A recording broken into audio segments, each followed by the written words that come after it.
Boom, boom, boom. Boom, boom, boom. Boom.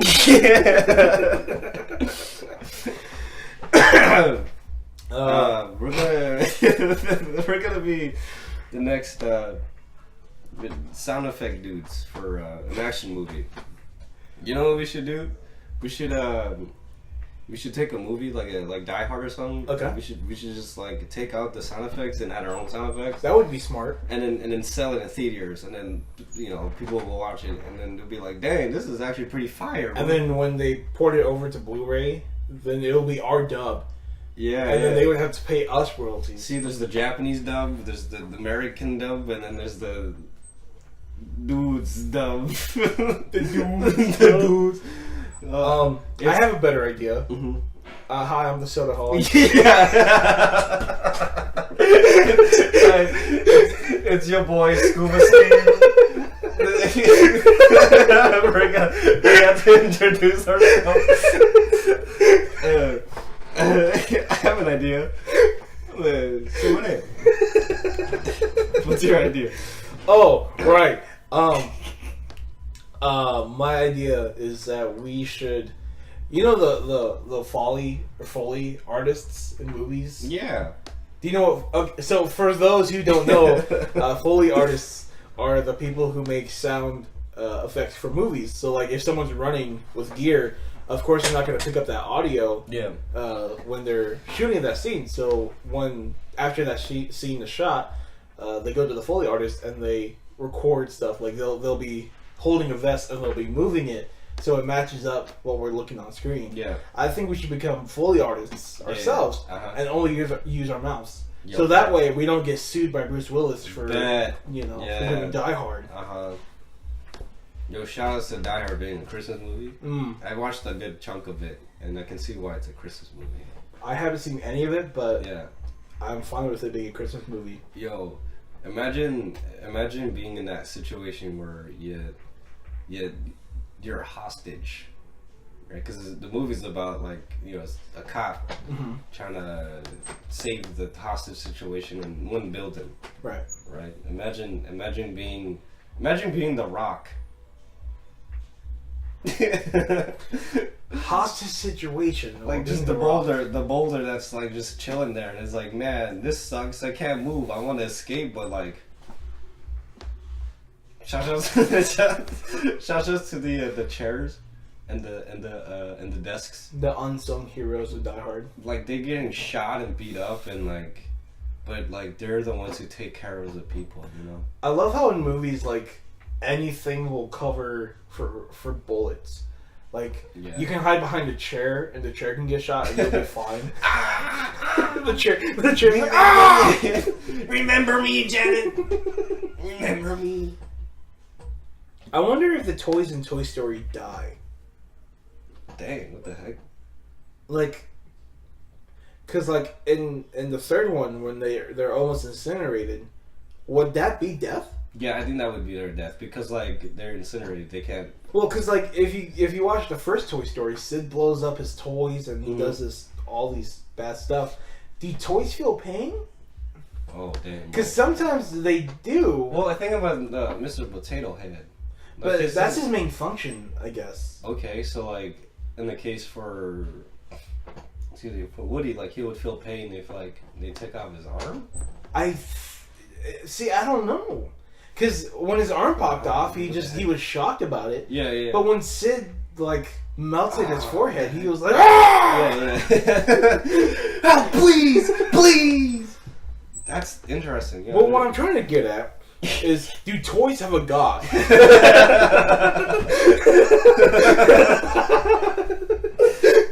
Toys have a god.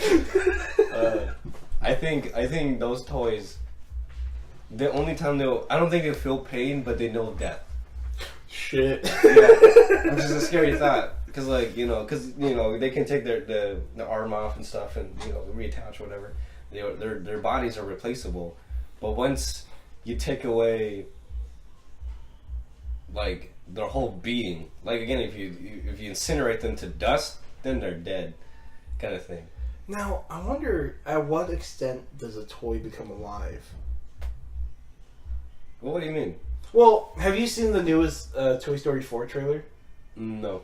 The trailer shows the old gang coming back around. Yeah. And but one of the new characters that they brought was a fork with noodle arms and googly eyes. Oh, okay. And he was freaking out because he was like, I don't belong here! I'm not a toy!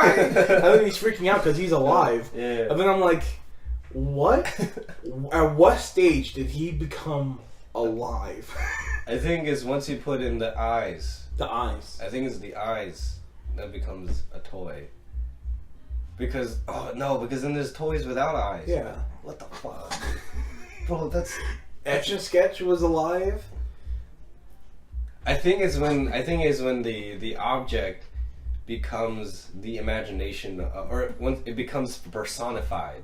If that makes sense. Okay, no, yeah. But then you can personify like a jukebox and it becomes a toy. See, that's what I'm saying. Like, shouldn't everything be alive in that movie?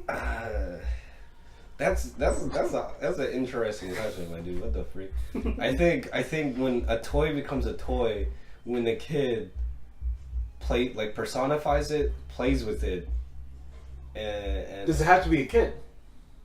Yeah, I think it. Oh, fuck.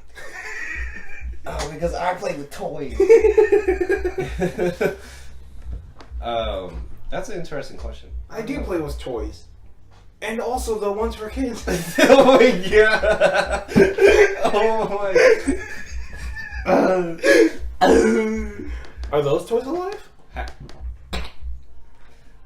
There's confession every Saturday. See, that information is not pertinent to me.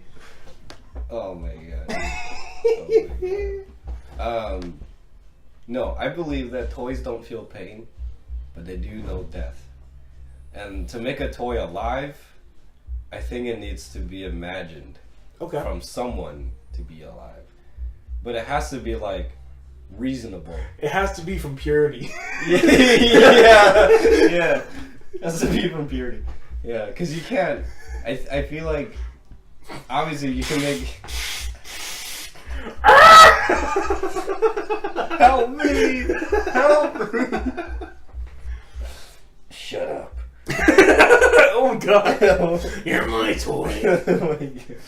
Hashtag water for two. Hashtag you've got a friend in me. Oh my god.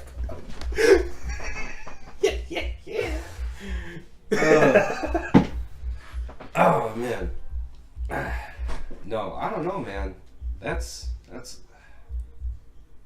I can imagine this wall to be a toy, and it becomes alive. Just kidding.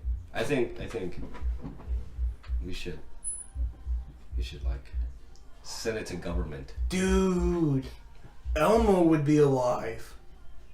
Is he not? Already? I mean, yeah, he's alive. He would though. Look, kids. But they're only alive in their own world though. Because we personify them and make them alive, right? But they're not really alive, they're just toys. But they think they're alive. So does the toy have to think that they're alive to make them alive? Like, I'm thinking back to Buzz Lightyear. And when he broke out of his box, he was like, I'm Buzz Lightyear. Like, he totally thought he was it. Oh, we have a lot more time. Yeah, just keep going. But yeah, when he broke out, he was like, I'm Buzz Lightyear. I have years at the Academy, and I'm also fighting the evil Galactic Emperor Zurg. Well, and then his Earth chatter is like, no, everything you know, all your family, your loved ones, are all lies. You're a toy. And then he tries to commit suicide by jumping out of a window. And then he just breaks his arm. Yeah.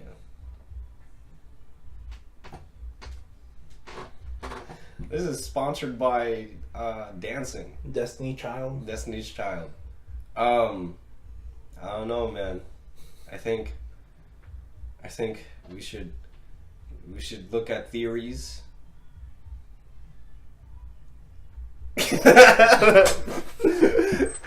It's like I don't know, man. Anyways, boom. That's just a theory. Podcast Theory. Boom.